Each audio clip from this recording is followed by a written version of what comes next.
Hello dear student, तो कैसे हैं आप सभी। आशा करता हूं कि मस्त होंगे, स्वस्थ होंगे और अपने अपने एग्जामिनेशन की तैयारी में अब आप लोग धीरे धीरे लग गए होंगे। तो चलिए आज हम जो देखने वाले हैं वो सीरीज मैंने स्टार्ट किया है और जो कि आपके लिए बहुत ही ज़्यादा हेल्पफुल होगा, बहुत ही ज़्यादा हेल्पफुल होगा। इसमें आपको 10 मिनट में 10 प्रश्न बताए जाएंगे और वो भी इम्पॉर्टेंट क्वेश्चन। ये नहीं कि ऐसा वैसा क्वेश्चन आपको उठा के बताया जाएगा, ये भी एकदम इम्पॉर्टेंट क्वेश्चन जो कि आपके एग्जामिनेशन में आने का बहुत ही ज़्यादा संभावना है। तो देखिए आपका प्रथम प्रश्न है यहाँ पे कि हड़प्पा सभ्यता की मुहरें किस चीज़ की बनी है। जो हड़प्पा सभ्यता में मुहरें पाई गई है वो किस चीज़ की बनी है। तो लोहे की बनी है, तांबे की बनी है, कांसे की बनी है या सेलखंडी की बनी है। तो आपने पुस्तक में पढ़ा हुआ कि ये मुहरें किस चीज़ की बनी है, तो सेलखंडी की बनी है। तो सबसे आंसर सही क्या होगा, तो वो सेलखंडी होगा। लेकिन चलिए अब इन लोग के बारे में भी हम लोग कुछ कुछ जान लेते हैं कि आखिर ये सब सारी चीजें जो यहाँ पे लिखी गई है ऑप्शन में उसका क्या क्या मतलब है। तो देखिए यहाँ पे लिखा गया है लोहा। तो लोहा आपको पता है कि सिंधु घाटी सभ्यता में नहीं मिला था, इसका किसी भी प्रकार का साक्ष्य नहीं है। ये कहाँ मिला है, तो ये आपका मिला है वैदिक काल में। कहाँ मिला है, तो वैदिक काल में मिला है। ओके, तांबे का साक्ष्य थोड़ा बहुत है सिंधु घाटी सभ्यता में और कांसे का साक्ष्य सबसे ज्यादा वहां पे देखा गया है। कांसा जो बना है वो क्या क्या चीज से बना हुआ है, तो तांबा से बना हुआ है। ओके, और प्लस में टीन से बना हुआ है। क्या से बना हुआ है, तांबा और टीन से बना हुआ है। बाकी जो हमारी मुहरें पाई गई है वो सेलखंडी की पाई गई है। और अगर आपसे कोई क्वेश्चन पूछे कि सेलखंडी जो चीज है वो कहाँ से आता था सिंधु घाटी सभ्यता में, तो ये आपका राजस्थान से आता था। कहाँ से आता था, राजस्थान से आता था। राजस्थान के किस जगह से, तो वो खेतड़ी से आता था। ओके, ये आपको पता होना चाहिए। और अगर आपसे कोई पूछे कि ये जो सेलखंडी है उसका आकार कैसा था सिंधु घाटी सभ्यता में, तो उसका आकार चौकोर था, मतलब 4 फुट का था, मतलब 4 कोने का था। ठीक है, चलिए अब हम लोग आगे की तरफ जाते हैं। आगे हम लोग कुछ देखते हैं। चलिए नेक्स्ट क्वेश्चन देखते हैं कि नेक्स्ट क्वेश्चन आखिर क्या कहता है। थोड़ा सा आज मेरा नया नया है तो थोड़ा आप भी मेंटेन कर लेना, ठीक है। चलिए नेक्स्ट क्वेश्चन देखते हैं कि बनवाली किस राज्य में स्थित है। ये जो सिंधु घाटी सभ्यता का ये जो जगह है बनवाली, ये किस राज्य में स्थित है। ऐसा ऐसा क्वेश्चन आपको बहुत ही ज्यादा पूछेगा कि बनवाली कहाँ है, रोपड़ कहाँ है, लोथल कहाँ है। तो चलिए एक एक करके हम लोग देखते हैं। लेकिन एक एक करके देखने से पहले आपको मैं इसका आंसर बता देता हूँ कि बनवाली जो आपका है वो हरियाणा में है। कहाँ है, हरियाणा में, ठीक है। और चलिए अब हम लोग इसका ऑप्शन कुछ कुछ देखते हैं कि आखिर पंजाब में कौन कौन सा क्षेत्र है। तो पंजाब में आपका है रोपड़। क्या है, रोपड़ है पंजाब में। गुजरात में आपका कौन कौन सा क्षेत्र आता है, तो गुजरात में आपका आता है, मान के चलिए एक लोथल आता है। लोथल आता है गुजरात में। फिर आपका आता है रंगपुर आता है। कौन सा आता है, रंगपुर आता है। रंगपुर के बाद आपका मान के चलिए कि धौलावीरा भी गुजरात में ही आता है। धौलावीरा गुजरात में ही आता है। अब देखिए इसमें एक इम्पॉर्टेंट चीज बताते हैं कि लोथल जो है, लोथल उसको क्या कहा जाता है, तो सिंधु घाटी का पतन नगर कहा जाता है। पतन नगर, पतन नगर मतलब कि यहाँ पे बंदरगाह है। यहाँ से किसी भी बहुत सारा तरह का क्या उसको कर सकते हैं, व्यवसाय होता था, व्यापार होता था। एक देश से दूसरे देश में व्यापार होता था। ठीक है, चलिए अब हम लोग नेक्स्ट जानते हैं कि महाराष्ट्र में आखिर कौन कौन सा जगह पाया गया है। तो महाराष्ट्र में आपको उतना जगह तो नहीं दिया गया है बुक में, लेकिन हाँ एक है जो दैमाबाद। एक जो आपका दैमाबाद है ये आपका महाराष्ट्र में पाया गया है। और ये किधर है, तो ये आपका दक्षिणी साइड में है। जो सिंधु घाटी का दक्षिणी साइड है वहां पे आपका दैमाबाद पाया गया है। ओके, ये इतना आपको को समझ में आ गया। और अगर आपको पूछे कि हरियाणा में कहाँ पे है ये आपका बनवाली, तो हरियाणा में बनवाली आपका है फतेह बाद जिला में। फतेहबाद जिला में बनवाली पाया गया है। और ये किस नदी के तट पर है, तो वो है सरस्वती नदी के तट पर बनवाली हरियाणा में है। ठीक है, इतना आप लोग को याद हो गया। चलिए अब हम लोग नेक्स्ट क्वेश्चन देखते हैं जल्दी से।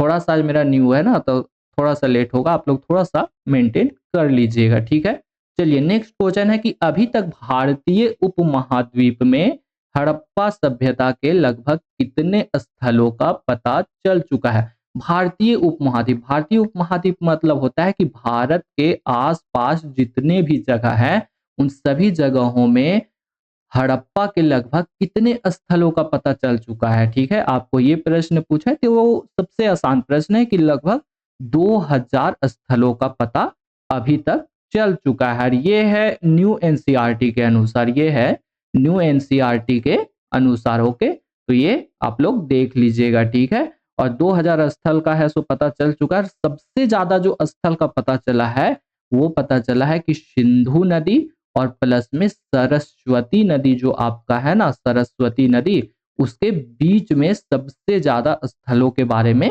पता चला है। चलिए अब हम लोग 4 नंबर क्वेश्चन की तरफ चलते हैं कि आखिर 4 नंबर क्वेश्चन क्या कहता है। चलिए नेक्स्ट 4 नंबर क्वेश्चन है आपका कि सिंधु घाटी के निवासियों को किस धातु का ज्ञान नहीं था। ये बहुत ही ज्यादा इंपॉर्टेंट क्वेश्चन है और कहा जाए तो सबसे आसान क्वेश्चन है कि सिंधु घाटी के निवासियों को कौन से धातु का ज्ञान नहीं था। तो आपको शुरू में ही मैंने बता दिया था कि उनको लोहे का एक जरा सा भी ज्ञान नहीं था। वहां पे किसी भी प्रकार के लोहे से बने हुए हथियार या लोहे से बड़ा हुआ कोई भी सामान नहीं मिला है। तो लोहा आखिर आया कब?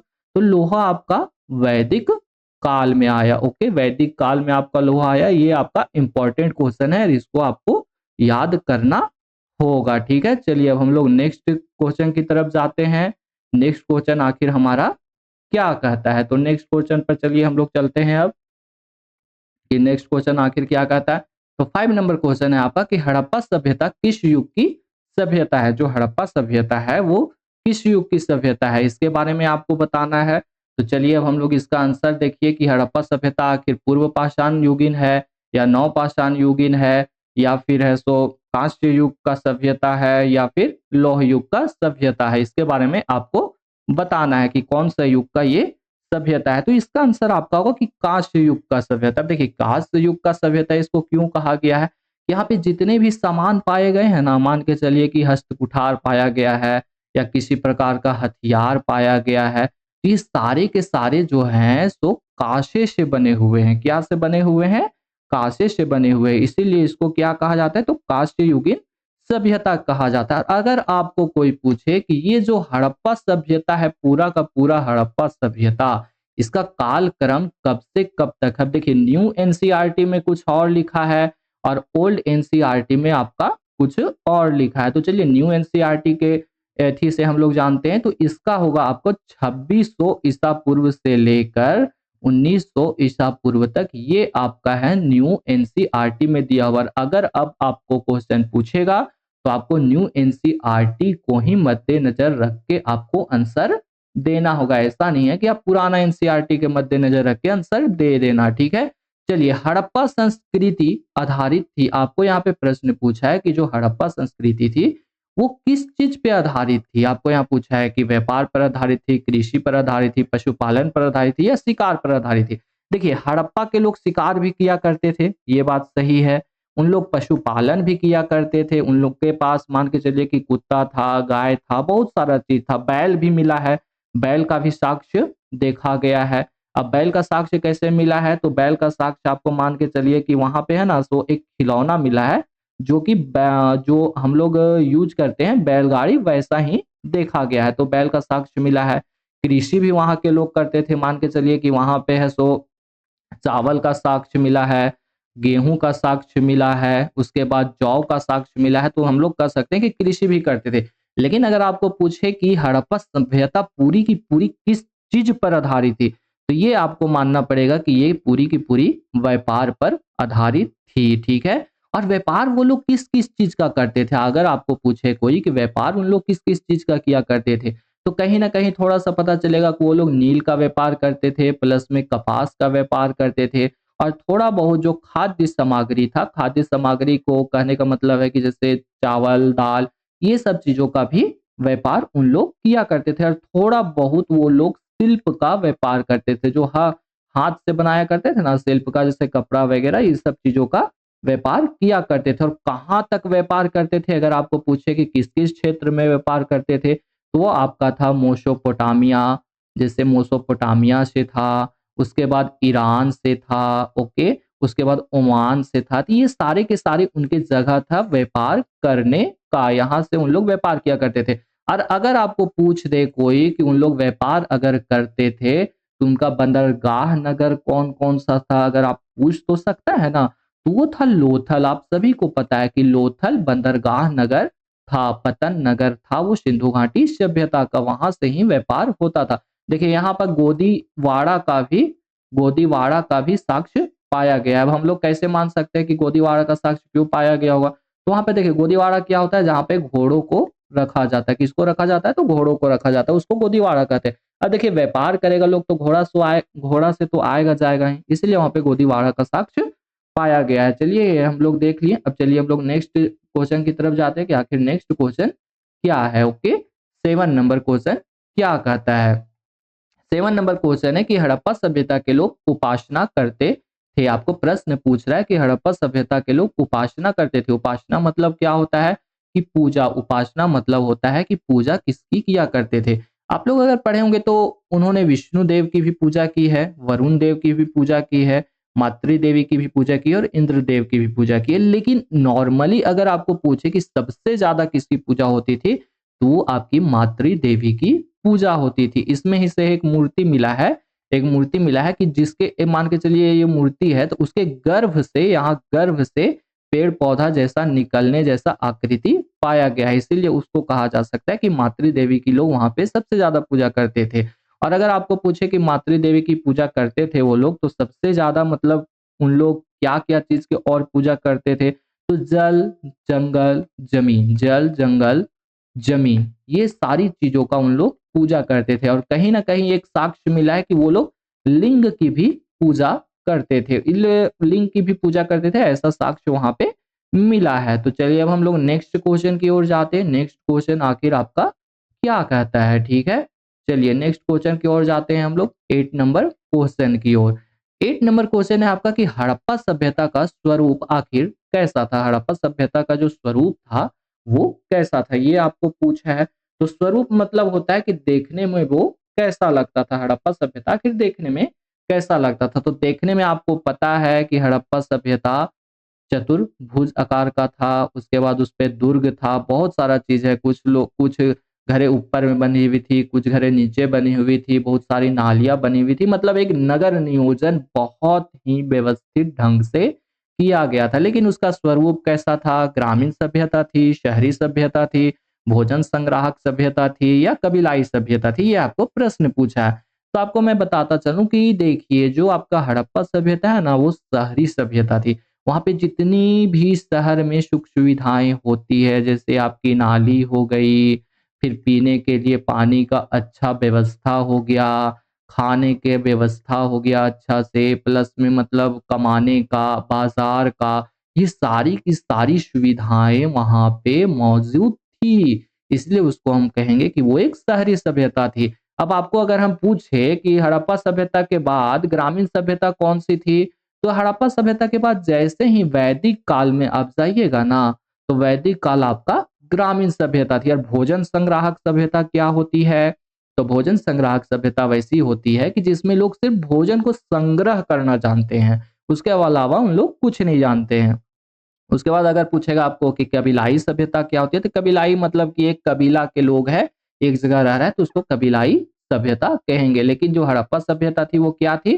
तो हड़प्पा सभ्यता आपकी शहरी सभ्यता थी, मतलब नगरीय सभ्यता थी। ठीक है, चलिए नेक्स्ट क्वेश्चन है 9 नंबर क्वेश्चन कि हड़प्पा सभ्यता का सबसे बड़ा नगर कौन सा है? आपको प्रश्न पूछा है कि हड़प्पा सभ्यता का सबसे बड़ा नगर कौन सा है? सबसे बड़ा नगर मतलब जो वहां का सबसे बड़ा शहर है वो कौन सा है, ये आपको प्रश्न में पूछा है। तो हड़प्पा है, मोहनजोदड़ो है, कालीबंगा है या लोथल है, आपको बताना है इसका आंसर। तो आपको इसका आंसर सबसे आसान है कि मोहनजोदड़ो जो है, तो हड़प्पा सभ्यता का सबसे बड़ा नगर माना गया है। ठीक है, अच्छा इसका बताइए कि इसका जो खोज हुआ था वो कब हुआ था?